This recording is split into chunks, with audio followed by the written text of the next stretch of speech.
Distocias del canal óseo. Las distocias óseas son distocias relacionadas con anomalías de la pelvis materna. Estas anomalías pueden tener relación con el tamaño, la forma o la inclinación de la pelvis.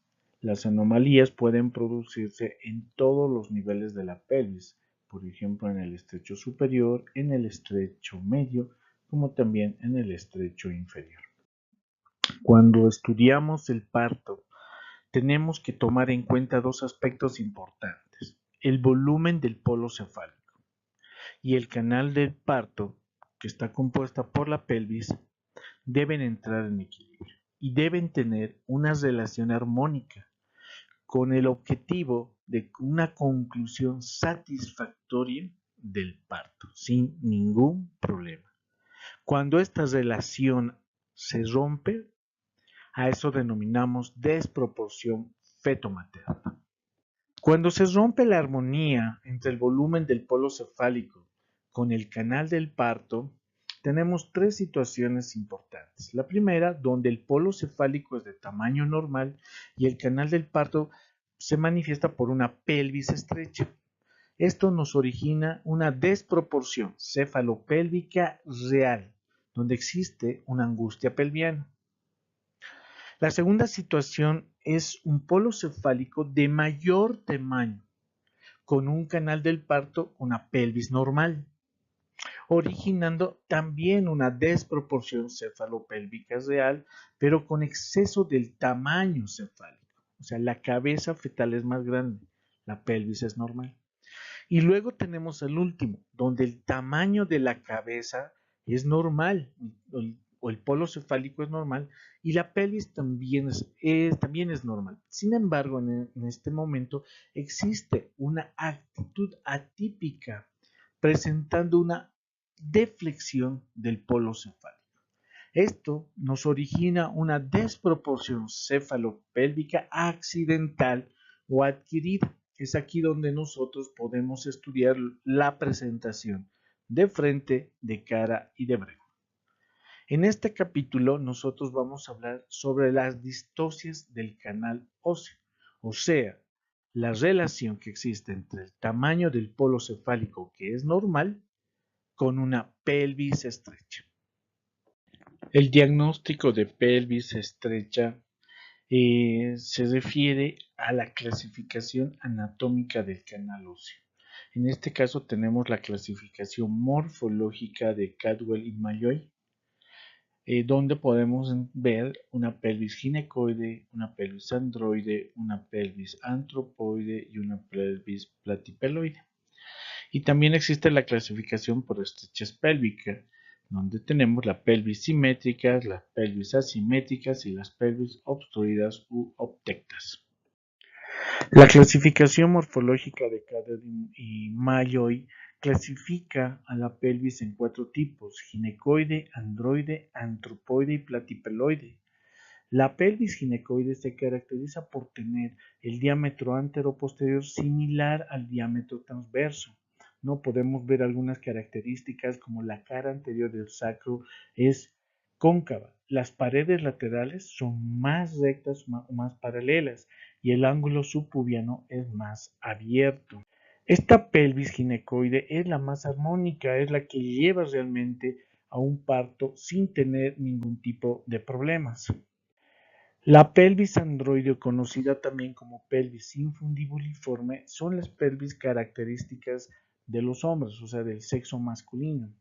Esta se caracteriza por tener un diámetro anteroposterior menor al diámetro transverso. La parte del sacro es más adelante y las paredes laterales están convergentes. Las espinas ciáticas, si ven acá, es mucho más pronunciadas o prominentes. El ángulo subpubiano está cerrado. La pelvis antropoide se caracteriza fundamentalmente porque el diámetro anteroposterior es mayor al diámetro transverso. El sacro es largo y recto y dirigido hacia atrás, ¿no? Las paredes laterales son algo convergentes.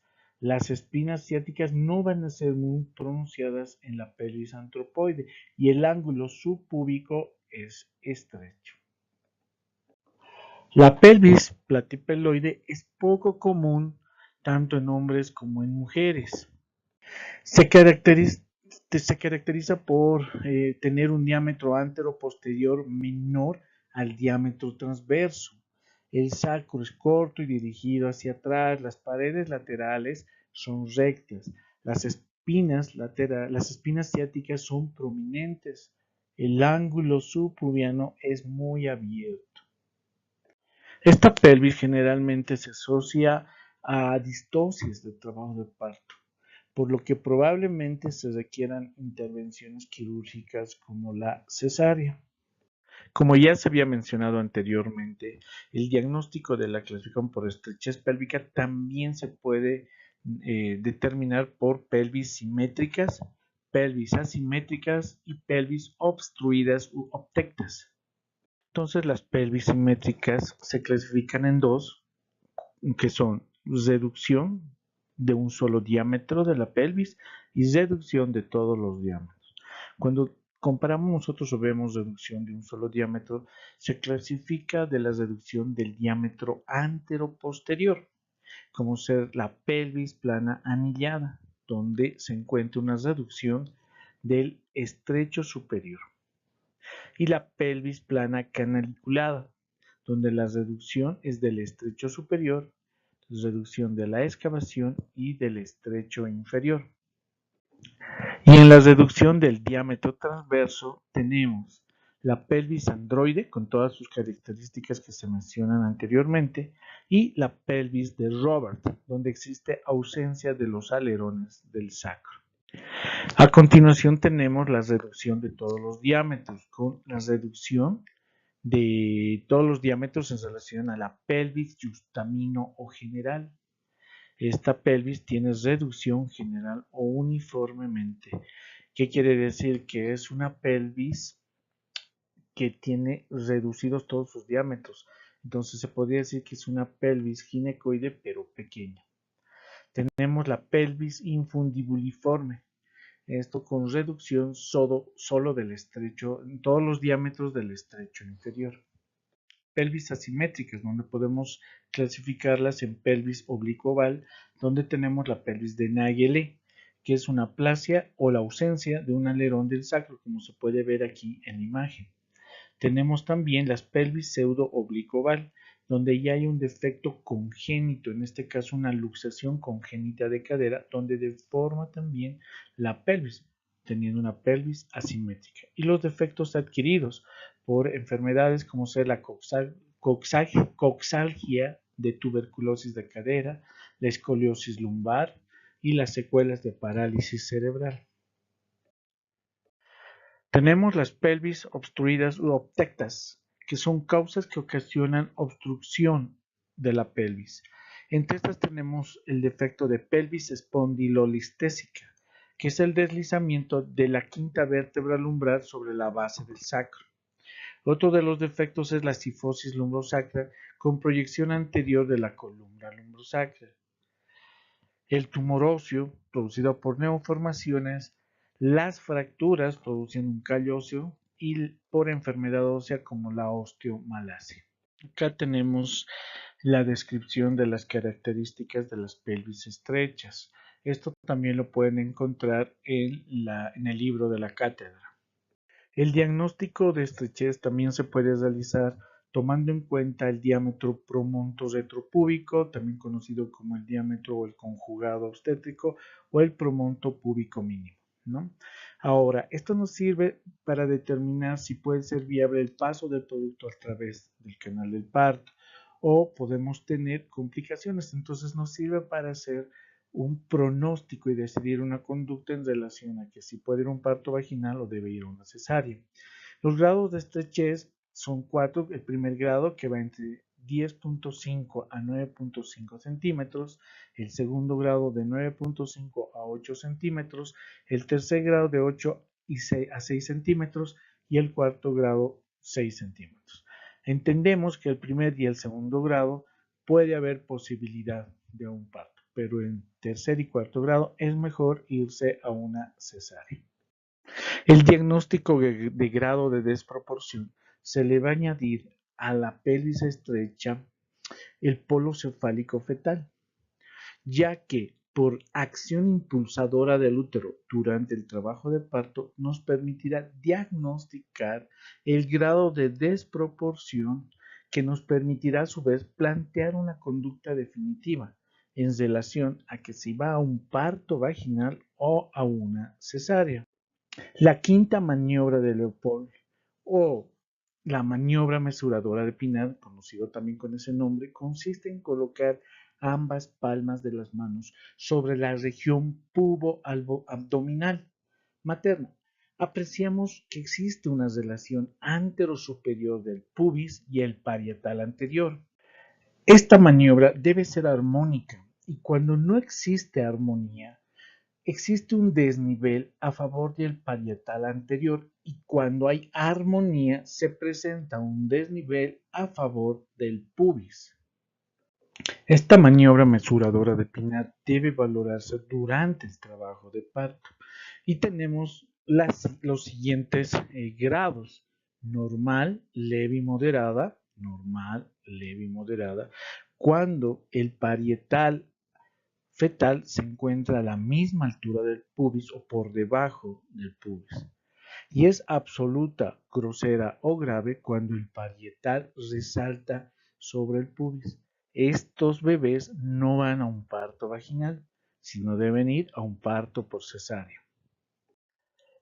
Podemos reforzar la valoración de la quinta maniobra de Leopold con el tacto impresor de Müller. El tacto impresor de Müller es una maniobra que se valora con las dos manos.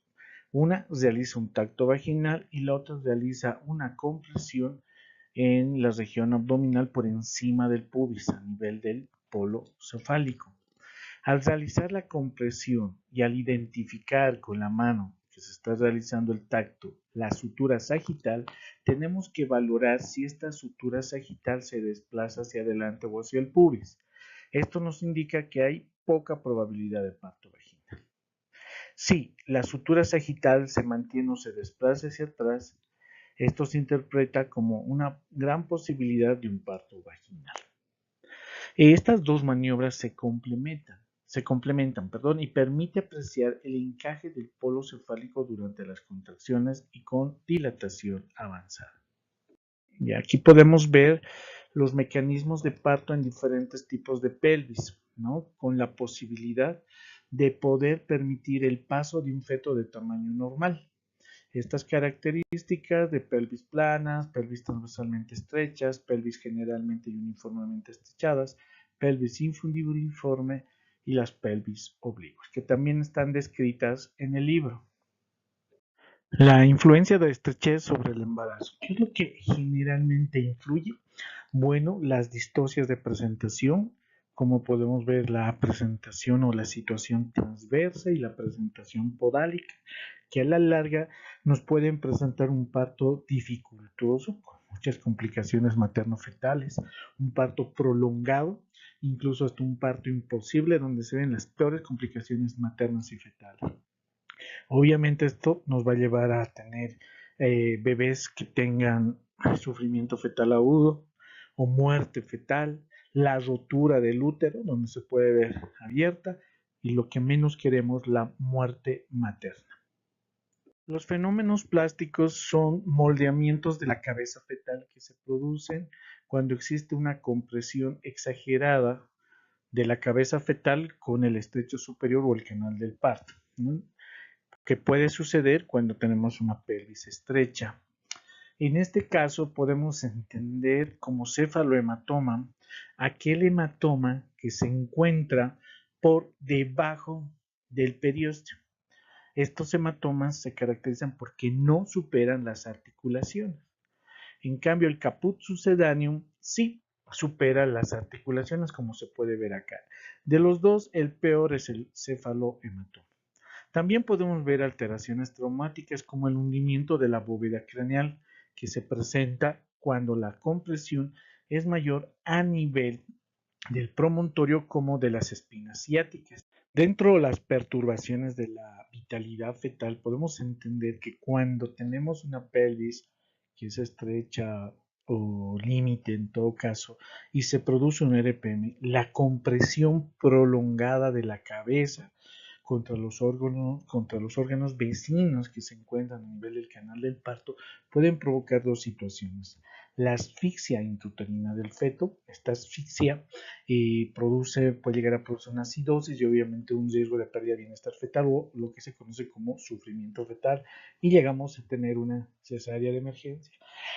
Pero los lugares también donde la cabeza produce una compresión continua puede provocar una isquemia prolongada, produciendo fístulas vésico-vaginales, fístulas vésico-rectales. Dentro del tratamiento, cuando se diagnostica algún tipo de estrechez pélvica o una distosia ósea, podemos nosotros recurrir a un parto de prueba en aquellas que tengan una desproporción leve a moderada. Pero cuando la indicación es absoluta o la estrechez pélvica es absoluta, tenemos que irnos a una cesárea para evitar complicaciones materno-fetales, sobre todo de sufrimiento fetal o incluso hasta de rotura uterina. Cuando nosotros vamos a realizar un parto de prueba o vamos a llevar un parto de prueba, tenemos que tomar en cuenta muchas condiciones. Pero el objetivo del parto de prueba es que exista la posibilidad o se produce un encajamiento durante el parto de prueba, ¿no?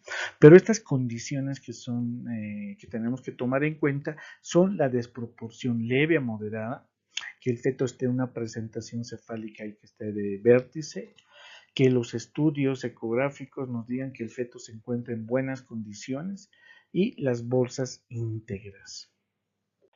Y la técnica que se va a utilizar es la siguiente. La paciente, cuando ya tenga un cuello borrado de 4 centímetros de dilatación, podemos proceder a la rotura artificial de membranas que nos ayuda a valorar el líquido amniótico.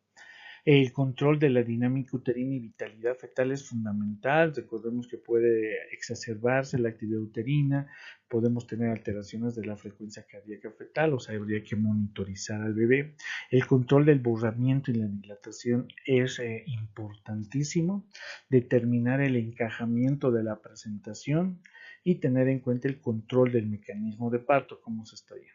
Podemos tener una duración de 3 horas que es una evolución normal, pero siempre con control de signos de alarma, porque ante cualquier eventualidad o alteración fetal es mejor interrumpir por cesárea, ¿no? Por ello tenemos que tomar en cuenta siempre la progresión de la presentación o del trabajo de parto que se está produciendo y si esta no progresa, bueno, ya habíamos mencionado, la cesárea sería nuestra mejor opción. Gracias por su atención.